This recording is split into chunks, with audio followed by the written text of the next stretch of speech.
Chapter 83 Horror Dungeon, The Fragile Student. Welcome, player, to the SS Rank Horror Instance, Fragile Students. Please complete the mission, be a qualified counselor. Keen Shishi opened her eyes to find herself at the entrance of a university called Fragile University. Next to her were two men and one woman. Their expressions were somewhat aloof, clearly indicating they weren't keen on interacting with anyone. Seeing this, Keen Shishi didn't want to make an awkward attempt to greet them. The atmosphere among the four was a bit cold. It seemed she hadn't been matched with a teammate who liked to liven things up this time. Wow, there's a big beauty. Why isn't Old Song greeting her? He seems so unapproachable. You know Old Song's personality. He only focuses on completing instance tasks, nothing else matters to him. I think that big beauty in red high heels looks quite good with our Old Song, but it's a pity that Old Song, this blockhead, only cares about instance tasks and doesn't even glance at her a few more times to let me feast my eyes. With his expressionless, deadpan face, I doubt the big beauty wants to talk to him either. I really want to look at that big beauty more, but since this instance can be completed solo, I guess Old Song won't have any interaction with his beautiful teammate these next few days.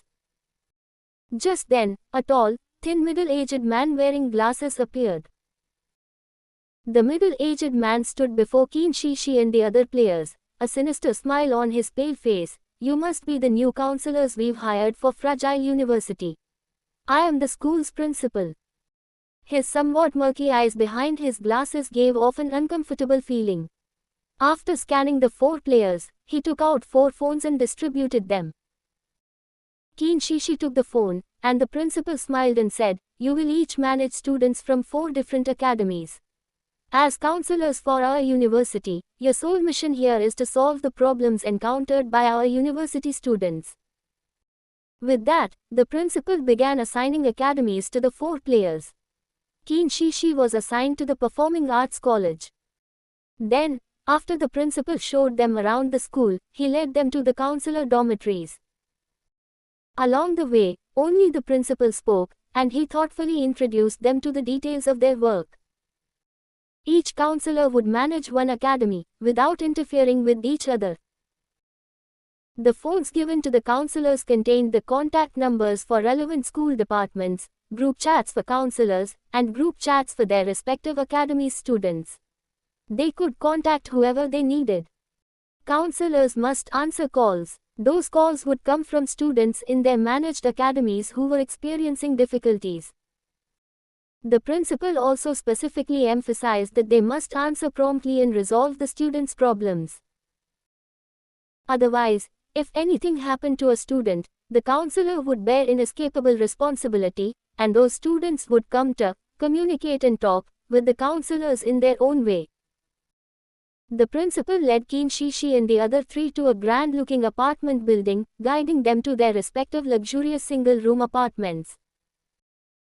After the principal left, Keen Shishi surveyed the apartment's decor and couldn't help but marvel at how well the university treated its counselors, providing such a nice apartment environment. The single-room apartment met the requirement for private space.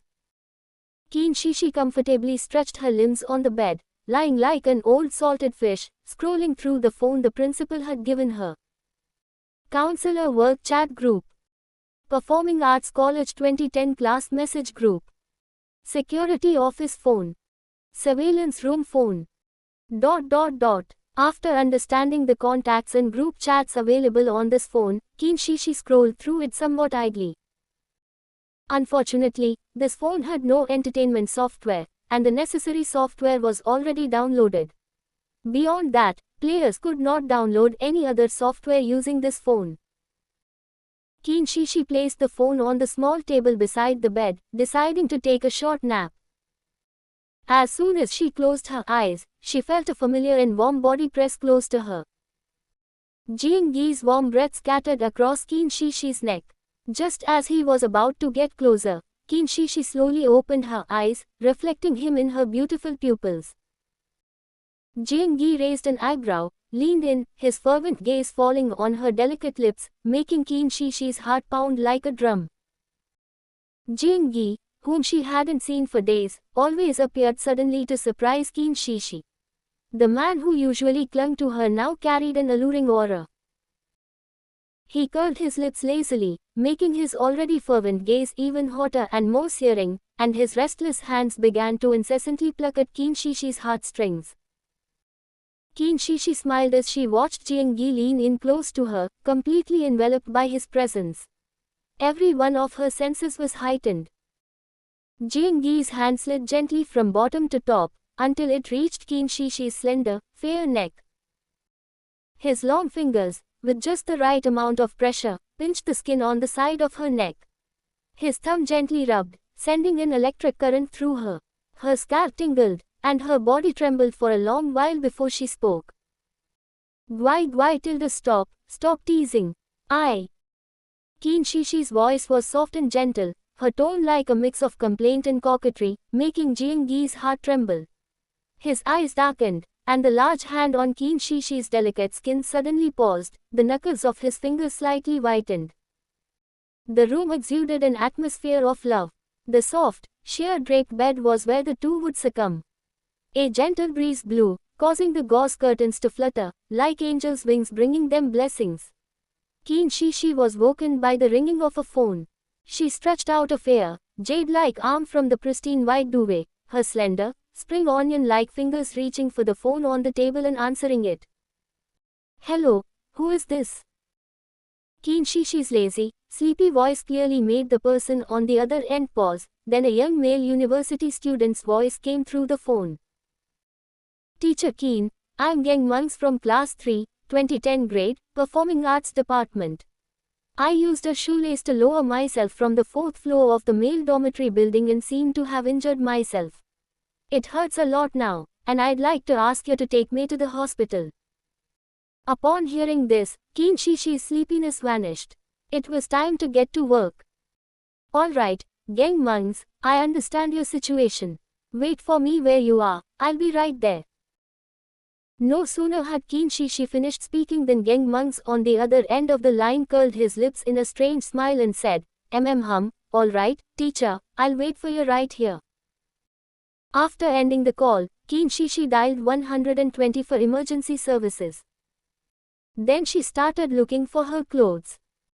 But seeing the crumpled clothes on the floor, Qin Shishi's face flushed slightly. These clothes, without a wash, probably couldn't be worn out to see anyone. Jing Gi had woken up the moment Qin Shishi answered the phone. Seeing her about to buy clothes from her wristband system, he reached out and stopped her. He then produced a brand new, beautiful set of clothes from behind him and handed them to Qin Shishi, saying, It's all my fault for being too eager. Baby, I'll wash and put away your dirty clothes. Qin Shishi took the clothes Jing Gi handed her and warmly kissed her sensible and thoughtful Gwai several times before properly putting on her own clothes.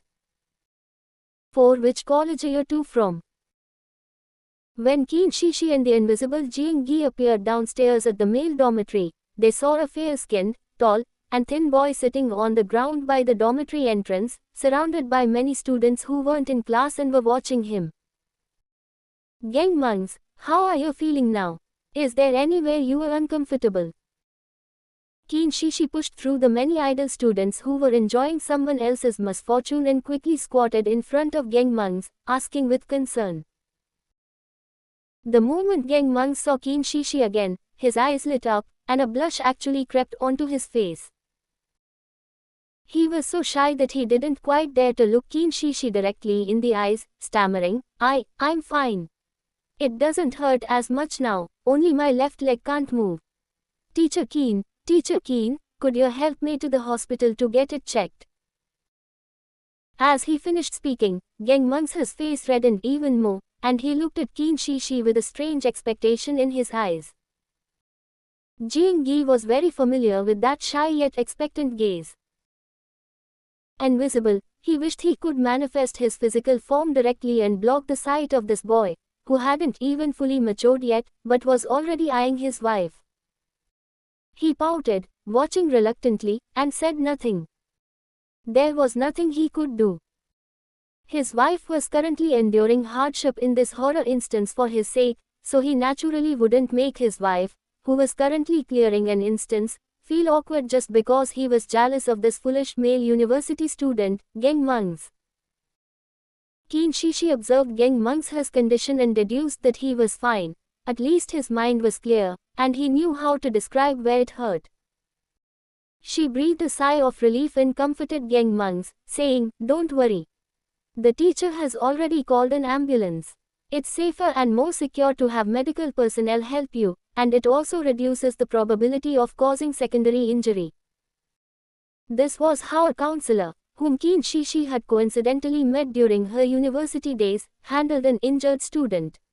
At the time, she thought that counselor handled it very well and made sure to remember it.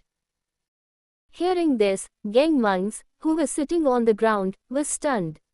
A hint of disappointment showed in his delicate eyes, and he replied somewhat reluctantly, "All right." Originally, according to the horror plot, if the player Qin Shishi helped Geng Mungs up and took him to the hospital, it would cause him secondary injury. This injury would lead to unbearable pain for Geng Mungs, causing him to directly transform into a ghost NPC and devour her. However, the moment Geng Mungs saw Qin Shishi, he was inexplicably softened by her beauty. He thought that if she helped him to the hospital, he could still endure the pain and not transform into a ghost NPC to devour her. Because he couldn't bear it. If such a beautiful teacher Qin were to be eaten into his stomach, his heart would ache, and he wanted to see her. Qin Shishi directly assumed that the disappointment and unhappiness in Geng Mung's eyes were due to the pain from his fall. Soon, the ambulance arrived, and Geng Mungs was carefully moved onto a stretcher by the medical personnel. "Teacher Qin, you will follow the ambulance and accompany me to the hospital, right?" Lying on the stretcher, Geng Mungs looked up slightly in Qin Shishi's direction and asked anxiously. His tone sounded as if he was afraid Qin Shishi would abandon him and not accompany him to the hospital. Qin Shishi calmly reassured Geng Mungs, "Of course. It won't do for you to go alone without an adult accompanying you." And so, Qin Shishi and the invisible Jiang Yi got into the ambulance with Geng Mungs. As the ambulance's siren wailed, "Wee woo wee woo wee woo," Geng Mungs was successfully transported to the hospital. After the doctor's diagnosis, Geng Mungs had no major issues other than a fractured left leg. After his leg was put in a cast and he was given crutches, he could return to school. Qin Shishi took a taxi to send Geng Mungs back to the dormitory building, and by the time she returned to her own teacher's apartment, it was already dark. Jiang Yi knelt on the bed, massaging his wife, who had been tired all day. Qin Shishi enjoyed his skilled massage techniques and comfortably fell asleep. __, the second day of the fragile student horror instance. As dawn broke, Qin Shishi woke up in Jiang Yi's warm embrace. She mused that she couldn't spend all 7 days of this instance cooped up in the apartment, or she would go stir crazy. So, after breakfast, she pulled the invisible Jiang Yi along and began to stroll around the campus of Fragile University, passing the time when no students called her for help. As they wandered into a small grove where many students often had dates, they stepped into a more secluded area and unintentionally overheard a man and woman arguing from behind a hidden bush. "Girl, how could you do this to me? I gave you everything you wanted, and I even gave myself to you long ago.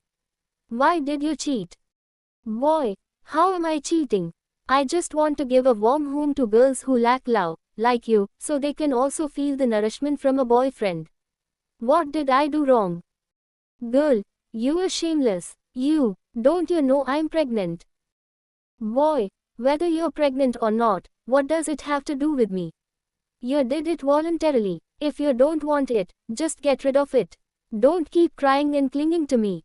It's annoying. You're not as obedient and well-behaved as before." "Girl, how can you be so irresponsible? You said it wouldn't be uncomfortable, that you'd be careful, and that it was fine even without protection. How can you talk so irresponsibly now?"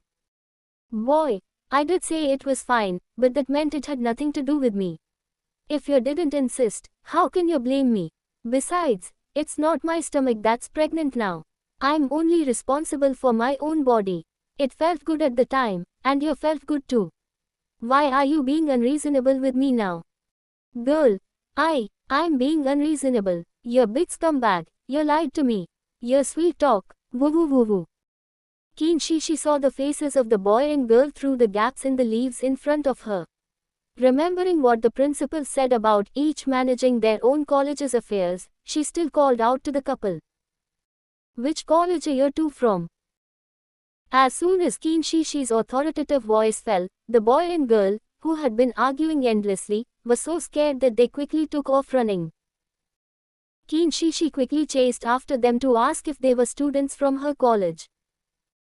However, she underestimated this small grove where students often had dates. Unfamiliar with the area, she ultimately lost track of the boy and girl who knew the terrain.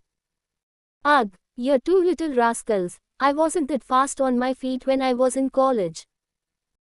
Even wearing her blood-mist high heels, Kinshishi found it hard to resist the exhaustion from the chase. She couldn't help but wonder, did this instance limit her running speed in high heels? Baby, if you are tired, don't chase. You only need to deal with students who call for help. Any difficulties or troubles students encounter in the school will eventually lead them to call you, so you don't need to rush.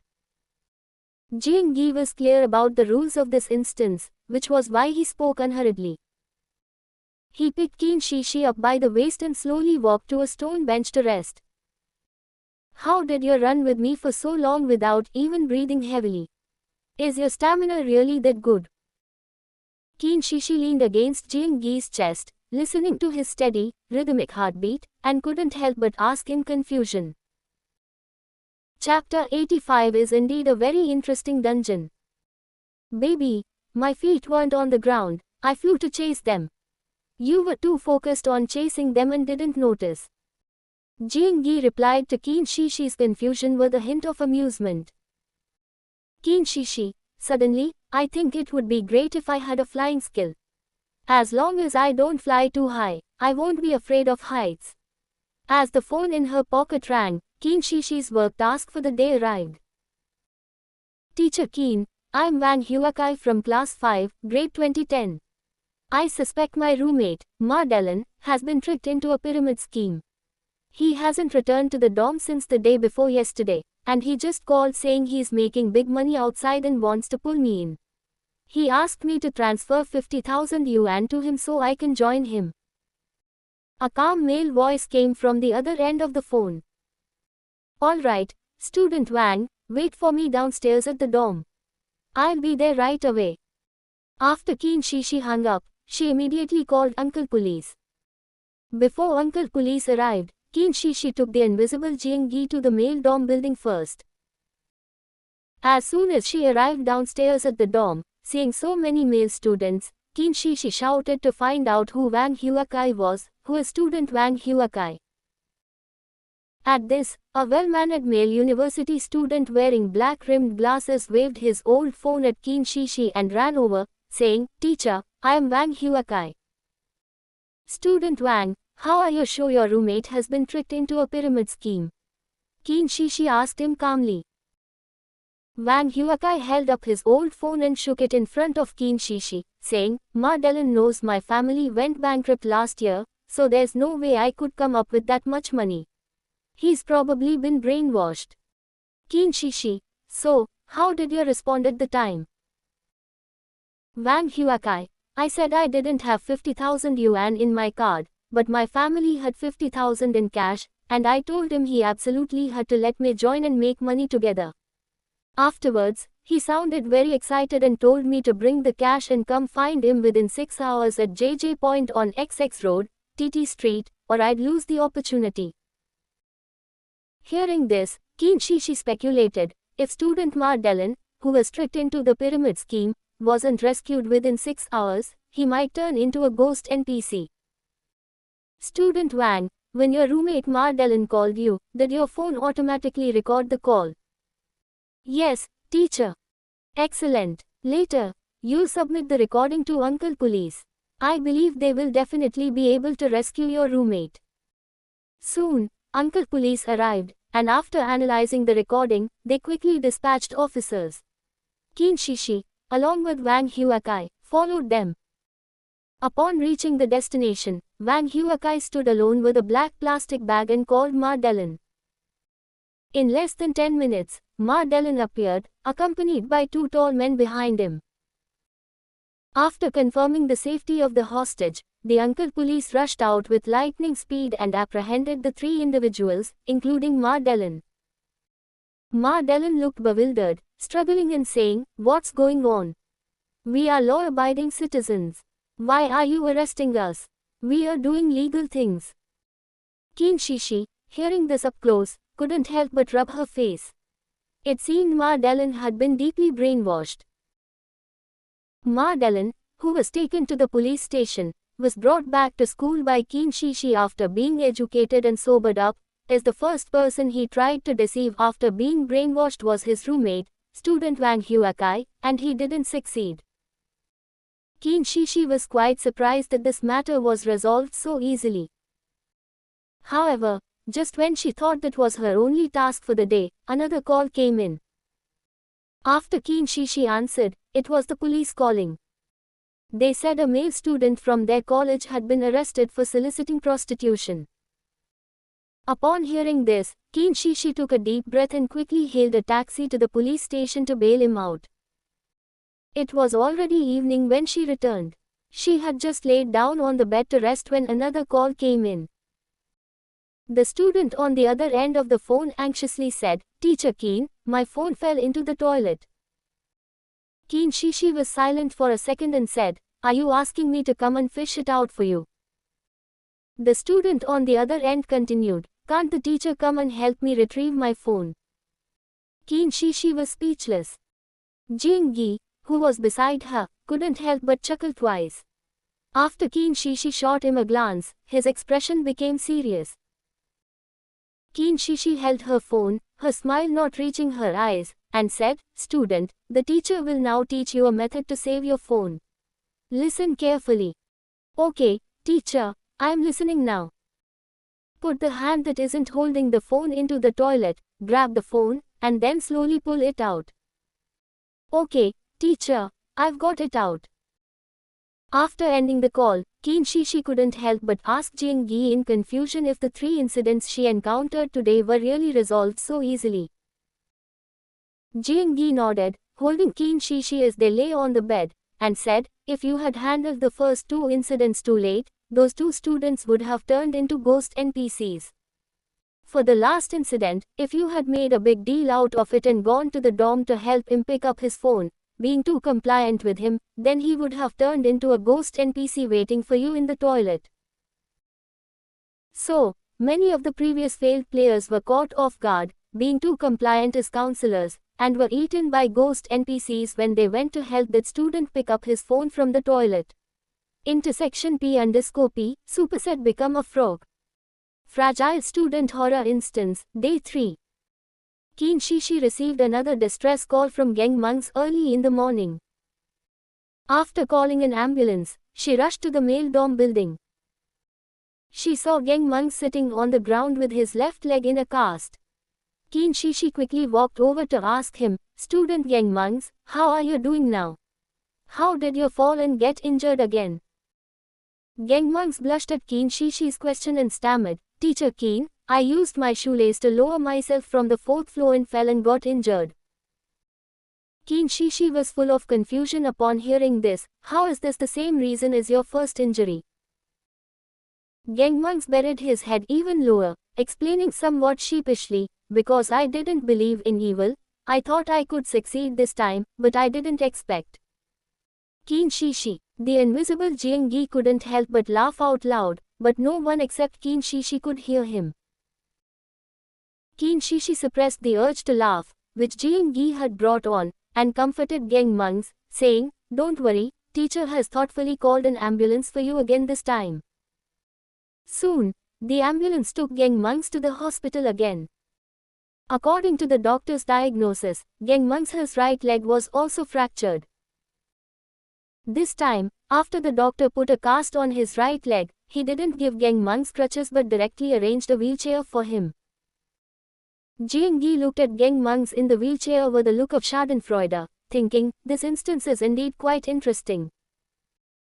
After Qin Shishi sent Geng Mungs back to school, she had just started eating lunch when her phone rang again. Hello, who is this? Teacher Qin, I'm He Jiu from class 7. Can you help me? I was just molested in the elevator. Boo hoo hoo hoo. Chapter 86. She has failed this dungeon mission. Student He, don't worry. First, tell Teacher Qin what happened. He Jiu's tearful voice came through the phone. Yesterday, after I was molested by a man, I wanted to check the surveillance footage, but that male student's counselor stopped me. She said she understood how I felt, but that male student was born in 1980 and had taken the college entrance exam for many years. She said she would stand by me, but his father was injured last year and was unable to work. She said she respected my decision not to accept a settlement, but that male student's family also had it tough. He was very active in student work and willing to help classmates, and he even wanted to be class monitor next semester. He already knew he was wrong. She said to let him apologize. Could I forgive him? Qin Shishi was instantly furious after hearing He Jiu's tearful complaint. What kind of saintly counselor was this? Judging by the instance's timeline, the man born in 1980 should be in his 30s. After so many years of taking the college entrance exam, he didn't cherish this hard-won education, and even harassed female students 10 years his junior. Being older than other students, could that be an excuse for him to commit evil and then be forgiven? Could being older mean he could assault women without punishment? His family having it tough, his father being injured, were these hardships caused by the victimized female student? Why should the victimized female student forgive him? The college entrance exam can only filter out academic failures, not scum. No matter how old someone is, or how difficult their family situation, it's not a reason for a morally corrupt person to escape legal sanctions. Qin Shishi comforted He Jiu on the phone, telling her to wait for her downstairs in the dorm, and that she would be there immediately. After hanging up with He Jiu, Qin Shishi dialed the police. Uncle Police couldn't be absent in this situation. Immediately after, she called the surveillance room, and after Uncle Police arrived, she took them and He Jiu to check the surveillance footage. Ultimately, with both human testimony and material evidence, the man who molested He Jiu was taken away by Uncle Police. Before Qin Shishi could relax, her phone vibrated with a message in her pocket. After opening her phone, it was a message from the Counselor Work Exchange Group. Jin Qiaoxi, Qin Shishi, get out here. Was it you who took that student named He Jiu to report and arrest that male student from my department? Qin Shishi, it was me. Is there a problem? Jin Qiaoxi, why did you do this? I had almost convinced the girl to forgive him yesterday. Why are you still holding on to it? You're such a terrible counselor. Don't you care about the school's reputation? For things like this, we should just minimize the big issues and resolve the small ones. Qin Shishi, it can't be resolved. I only know that I and my students will not back down from such illegal and criminal acts. My students cannot suffer such injustice. That male student from your department should pay the price for his wrongdoings. Jin Qiaoxi, you vicious woman. Are you trying to make me fail my task and be eaten by that male student as a ghost NPC? I won't let you off. I'll drag you down with me even if I die. Qin Shishi, if you can't even distinguish right from wrong, and complete tasks like this for your so-called school reputation, will you be safe? You are terribly mistaken. You are an unqualified counselor, and doing this is exactly what will get you eaten by a ghost NPC. At this moment, Song Hui and Yu Jibo also interjected. Song Hui, Qin Shishi is right. At Jin Qiaoxi, if you really let the devil from your department escape legal sanctions, the victimized female student will turn into a ghost NPC and eat you instead. Yu Jibo, at Jin Qiaoxi, you idiot, Qin Shishi clearly saved your life, and you still can't see the situation clearly. You are even repaying kindness with enmity. Is your brain related to a pig's? After Song Hui and Yu Jibo learned the ins and outs of the matter in the student group chat, they happened to see the argument in the counselor group chat. Both, suffering from an aversion to stupidity, immediately supported Qin Shishi in the group. Shameless. To be a counselor to Jin Qiaoxi's extent, she's truly a disgrace among counselors. Can't distinguish right from wrong. How can Jin Qiaoxi be a qualified counselor? The student group chat at Fragile University exploded today. Everyone is saying that it's a good thing that male student who molested a female student was taken away by Uncle Police, otherwise they couldn't imagine what safety the school would have if such evil people could be protected.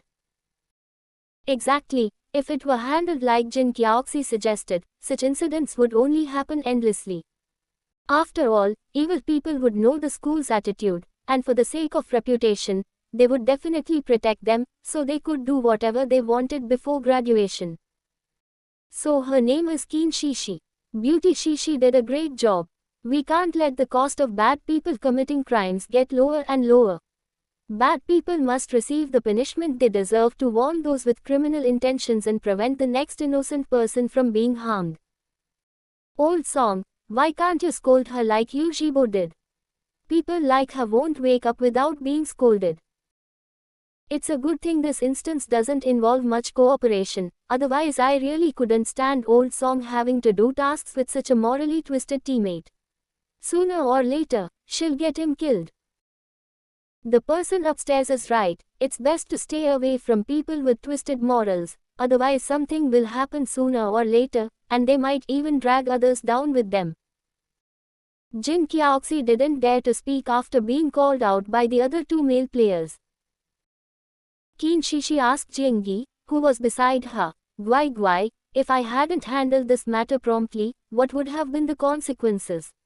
Would Jin Qiaoxi's approach have turned my student, Hijiayu, into a ghost NPC, right? Seeing that Qin Shishi had been busy for a long time and hadn't even had time to eat, Jiangyi personally fed her food to her mouth. Baby, you eat first. After you finish eating, I'll tell you. Qin Shishi was indeed hungry, so she opened her mouth and ate the bite of food Jiangyi fed her, then took the food from his hand, intending to finish it quickly. But seeing Jiangyi's eyebrows slightly furrowed, he reached out and held Qin Shishi's hand that was holding the food, saying, Baby, eat slowly. Eating too fast is bad for your health. If you really want to hear it, I'll tell you now. Qin Shishi nodded, slowing down her eating speed. Jiangyi then slowly said, Jin Qiaoxi's idea that a qualified counselor should prioritize the school's reputation is wrong. The school's original purpose is to educate students, and her approach violated the concept of teaching and nurturing. If the male student who molested Hijiayu were handled her way, he would continue to commit evil, and those girls he persecuted, not getting justice, would transform into ghost NPCs and eat the inactive counselor and that male student to get their revenge. So the male student from Jin Qiaoxi's department wouldn't turn into a ghost NPC. She got the object that should be protected wrong? Qin Shishi asked, puzzled, after swallowing her food. Jiangyi, whether she got the object that should be protected wrong, we won't delve into it. But from the moment she, against her conscience, shielded an evil person from escaping legal sanctions, she ceased to be a qualified counselor. She has already failed this instance task. Chapter 87 seemed to be silently telling her, you belong only to me. The fourth day of the Fragile Student's horror instance. Teacher Qin, please help me. I've been single since birth for 20 years. Woo woo woo woo. As Qin Shishi stepped out of her teacher's apartment door in the morning, a male student slid to his knees at her feet, grabbed her sleeve, and tearfully begged. She was stunned, but seeing Jiangyi's displeased expression and his intention to act, she quickly pulled her sleeve back, jumped a few steps away, creating distance from the male student, and said, Classmate, let's talk calmly. The teacher will do her best to help you. Male student, Teacher Qin, I've been single since birth for 20 years and have never had a girlfriend. Please help me. Qin Shishi, that's easy. I'll introduce you to female students. Male student, the one I like is you. Qin Shishi. Jiangyi, you little brat, right in front of me, you dare to openly try to steal my wife. Seeing her boyfriend's face darken as if he wanted to devour someone, Qin Shishi secretly tugged at his sleeve, hinting that this was an instance game and he shouldn't take it seriously. Jiang Yi stared intently at the male student, whose face was flushed with a suspicious redness after saying those words. He could only puff out his cheeks and huffily turn his back, not wanting to disturb his wife's counseling work. Seeing this, Qin Shishi continued to persuade the male student. Our performing arts college has many suitable girls, the teacher can introduce you to all of them. With a blush on his face, the male student shyly said, Teacher Qin, I'm allergic to all other girls, but not to you. Hearing this, Qin Shishi froze. After realizing what he said, she continued to persuade the male student. But Teacher Qin already has a boyfriend. You will meet a girl who is more suitable for you. The male student leaned in mysteriously, lowering his voice to Qin Shishi. It's fine, Teacher Qin, I won't break your two up. I can join you. Jiang Yi. Qin Shishi, this male student is impossible to reason with. She sighed and, in an adult tone, said to the male student, Good child, you are still too young to distinguish what love is. You'll understand once you open your eyes and see the world outside. The male student calmly pulled out a leave request form from his pocket and handed it to Qin Shishi. Then Teacher Qin, please approve my leave request for this semester. I want to go see the world outside. Hearing this, Qin Shishi felt like spitting blood. For a university student to go to such lengths for a leave request, she truly conceded defeat.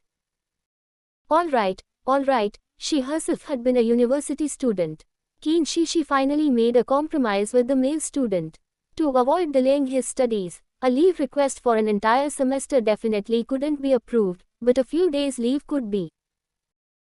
Finally, the male student happily left with his newly approved leave form, while Qin Shishi leaned into Jiang Yi's arms, looking utterly exhausted. Guai, I'm tired today. Let's not go out. Qin Shishi, mentally exhausted. Jiang Yi, however, said nothing, his expression joyful as he picked up Qin Shishi and carried her back to the room. Qin Shishi was comfortably taking a nap at noon when she received another call for help. Is this Teacher Qin? I don't want to live anymore. Classmate, don't be impulsive. If you have difficulties, the teacher can help you. Don't think of doing anything rash. Hearing a depressed female voice on the phone, Qin Shishi's sleepiness from her nap instantly vanished. She quickly comforted the girl.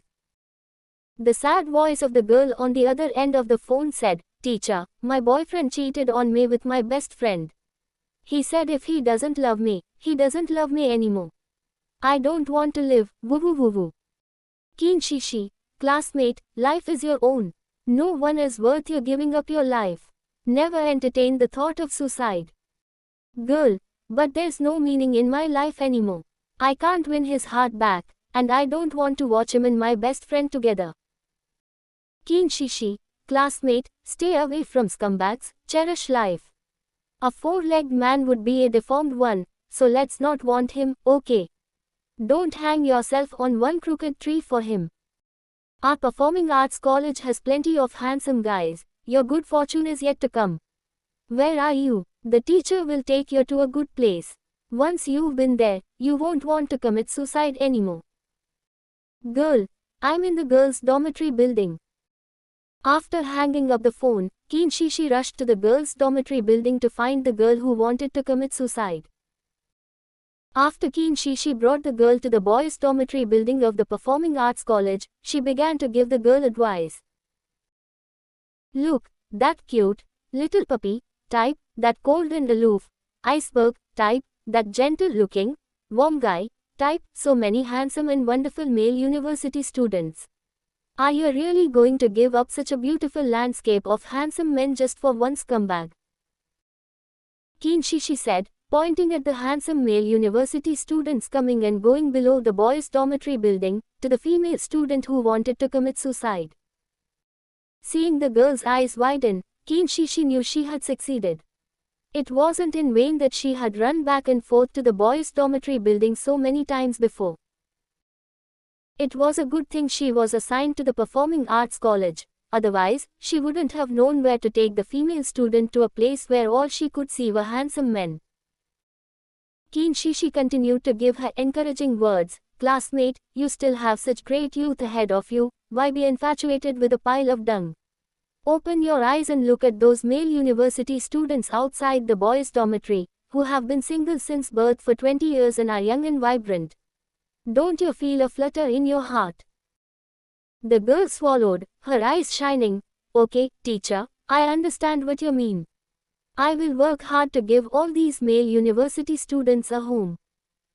Qin Shishi. It seemed like she had talked her out of it, but also seemed to have led her astray. After Qin Shishi talked a suicidal female classmate out of it, she had just returned to her teacher's apartment and lay on the bed. Before she could even catch her breath, a male body with a sense of oppression came over her. Jiang Yi trapped Qin Shishi between himself and the large bed, staring at her and moving. On his handsome and refined face, his thin lips were tightly pursed, his eyes subtly moving, his mind turning 1,000 times, with an indistinct, nameless jealousy burning within him. Qin Shishi clearly saw a deep jealousy and dissatisfaction in Jiang Yi's eyes, as if silently telling her, "You can only belong to me." She remembered the words she used to persuade the female student today. This jealous man had been listening nearby without making a sound, his face cold all afternoon. He must have heard her praising those young and vibrant male university students and gotten really jealous. Great, in order to save the young lives of female university students, she had gotten herself into trouble. Qin Shishi lit a candle for herself in her heart. She really was a dedicated and good counselor. For the sake of her students, she had even angered her boyfriend. It seemed she would have to coax her Guai for a while. Jiang Yi stared at Qin Shishi for a long time before finally speaking, his voice carrying an inexplicable sense of grievance, like a pitiful little puppy about to be heartlessly abandoned. So, baby, when you looked at those young and vibrant male university students coming and going below the dormitory building, did your heart flutter? Chapter 88. He shouldn't have come into this world. Baby, will you look down on me for not being as young as those vibrant male college students? Qin Shishi narrowed her beautiful eyes, leaned closer to Jiang Yi, and pinched the soft flesh on his handsome face. Guai, you're so handsome and delicious, I couldn't bear to look down on you. Jiang Yi's face flushed slightly at her words. Delicious is enough. Speaking of age, Qin Shishi asked Jiang Yi curiously, Guai, how old are you? Jiang Yi's eyes flickered. He bent down and hugged Qin Shishi, resting his head on her shoulder, sounding a little dejected. I am 15,000 years old. Qin Shishi repeated in disbelief, 15,000 years old. Jiang Yi nodded, then leaned close to Qin Shishi's ear and softly asked, So, baby, do you mind? Qin Shishi quickly stroked his back, explaining her earlier surprise. I don't mind, I just didn't expect it. Guai, you've lived for so long. As if thinking of something, she asked Jiang Yi again, Guai, in my world, human lifespan is only about 100 years. I might not live to your age. Jiang Yi sensed the disappointment in Qin Shishi's words. He hugged her tighter, telling her with joy in his voice, Baby, don't worry. Once you've cleared enough instances in this world, if you want to have a lifespan of millions of years like me, you can. If you want me to have a lifespan of 100 years like you, I'm also willing to give up my long life and be with you. Qin Shishi was shocked by the two choices Jiang Yi presented. One was to have a lifespan of millions of years and be with him, and the other was for him to have a lifespan of 100 years and be with her. Qin Shishi, I would definitely choose the first option.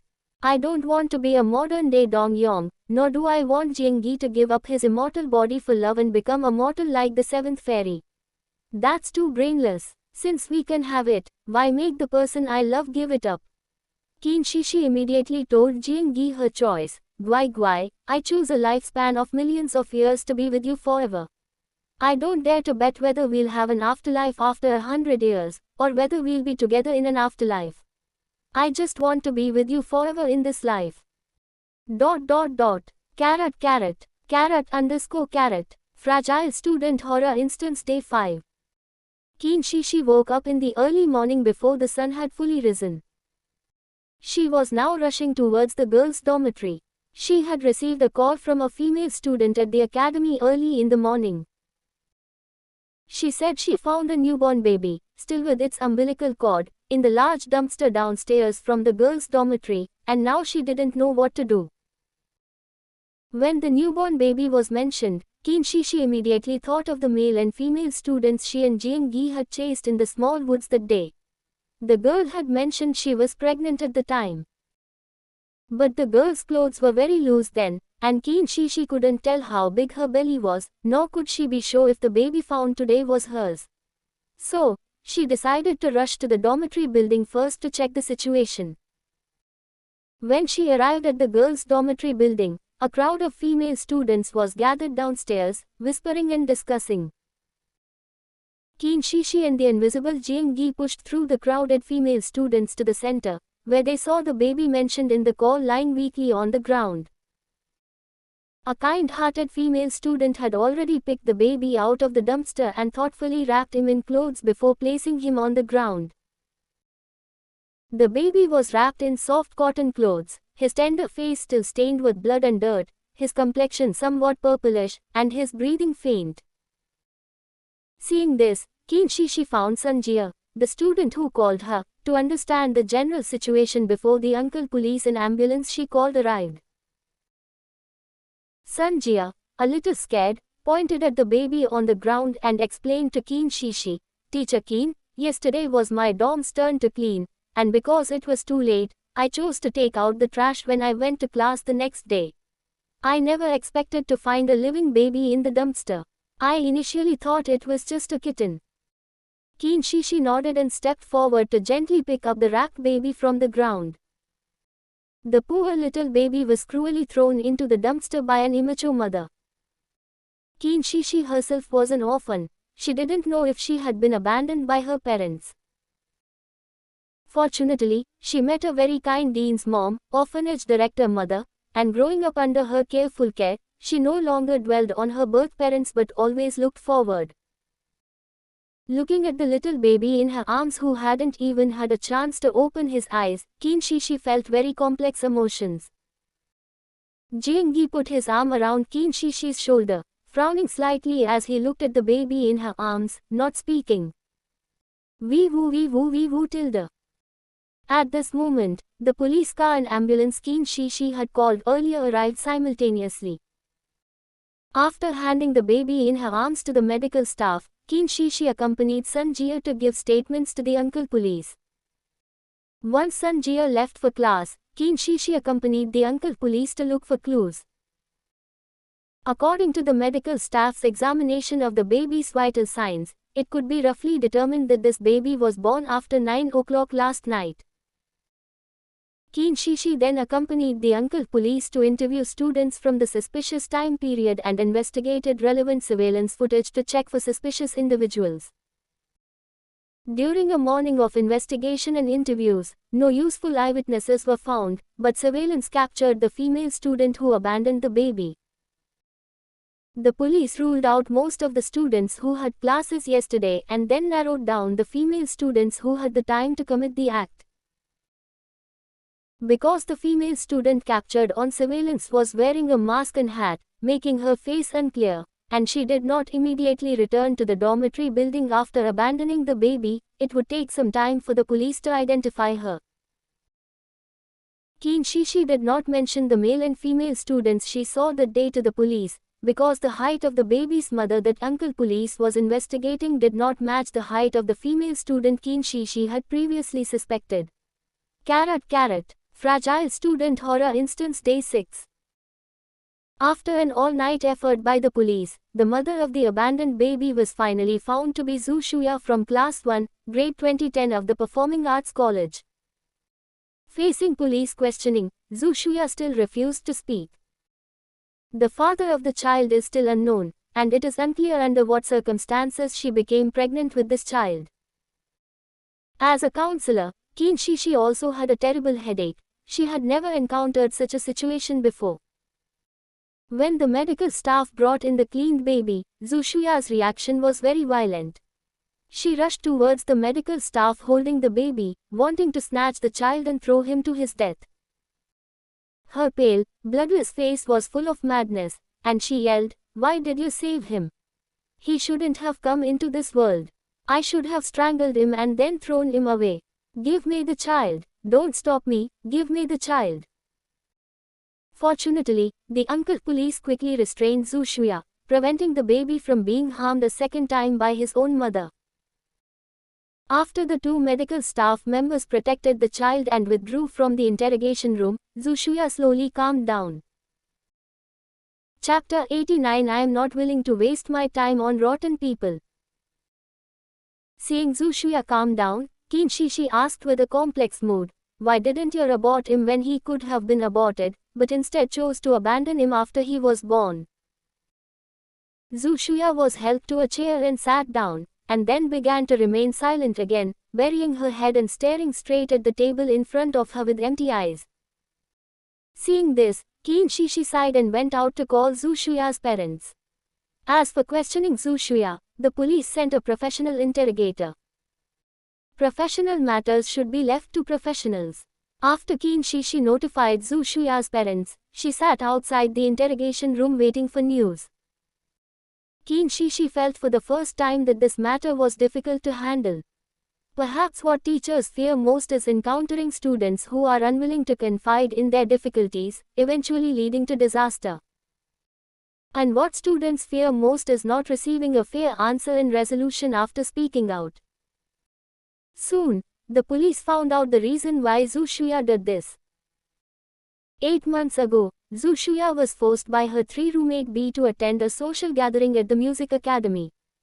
After being drunk, she babbled about wanting to find male models, and as a result, her roommates arranged for 2 men they knew from the music academy to rape her. When she woke up, she broke down and cried, questioning her roommates why they did this. However, the roommates took out video recordings and said that this matter was Zhu Shuya's own doing. They were just helping her find reliable men they knew to act as the male models she wanted.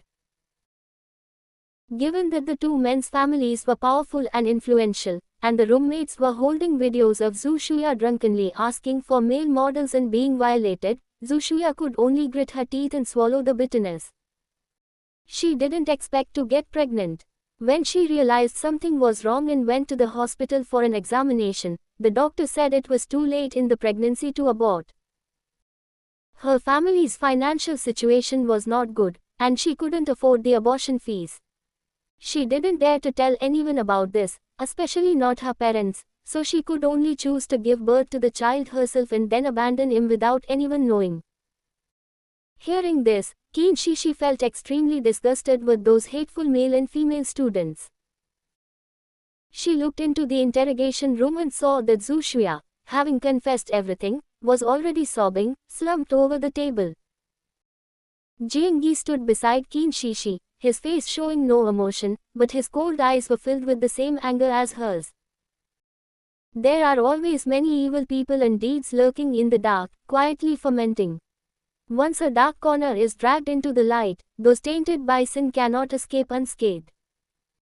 She will live a very difficult life, which is already a foregone conclusion. Based on the information they had, the police brought in Zhu Shuya's roommates and the 2 men who had assaulted Zhu Shuya for questioning.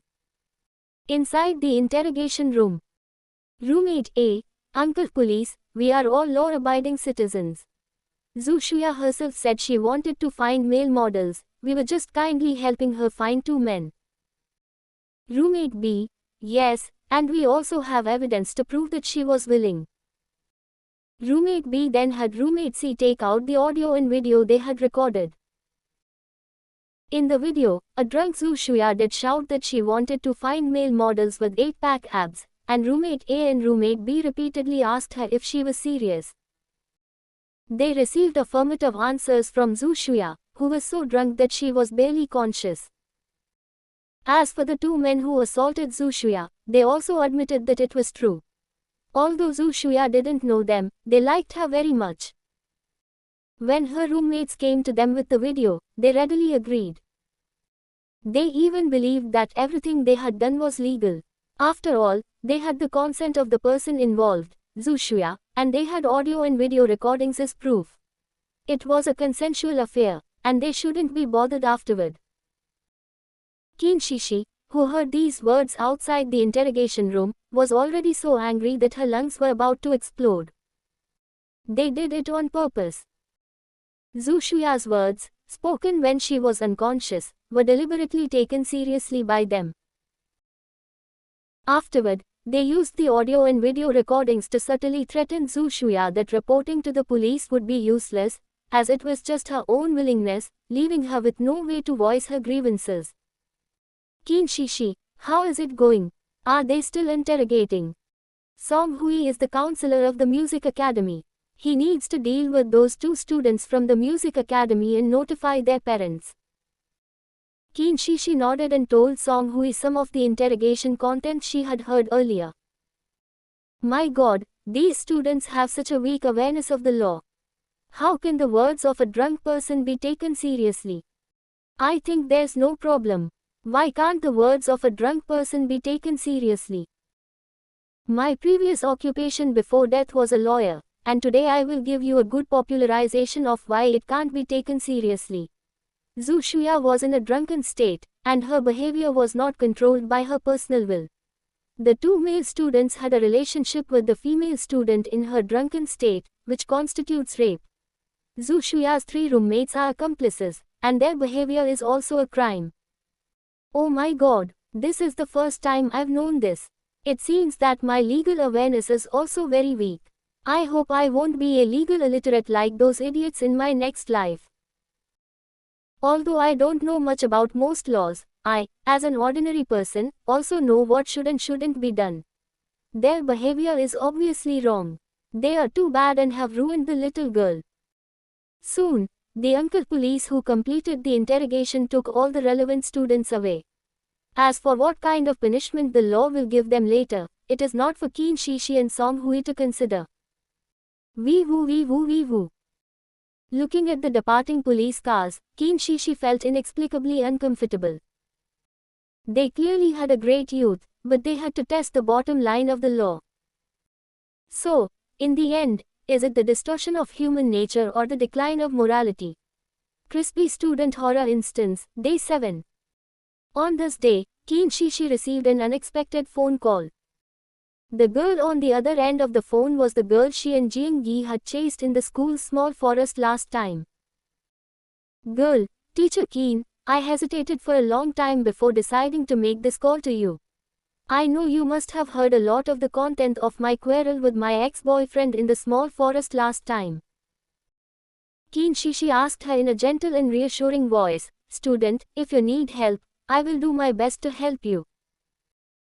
Girl, Zhu Shuya's matter has already spread in the school, and I have also understood many things from it. I am determined to leave that scum man. Life is my own, and I am not willing to put myself on a rotten person. I want to make the right choice. Teacher, can you accompany me to the hospital to abort this child? I still have a choice. Teacher, can you help me? Qin Shishi was somewhat gratified. Okay, teacher will go with you. Don't be afraid. Your life is still very long. It's really amazing that you can bravely take the next step. After accompanying the girl back from the hospital, there were no more phone calls or matters to deal with today. At night, Qin Shishi hugged Jiang Yi and lazed on the bed in the apartment, enjoying the remaining time in this instance. After a mechanical electronic prompt sounded in her mind, a flash of white light appeared in place, and she was teleported out of this instance by the system. Jiang Yi's long eyelashes lightly covered his eyes, and he looked at his empty arms with a lonely expression, turned sideways and sighed a long sigh at the white ceiling.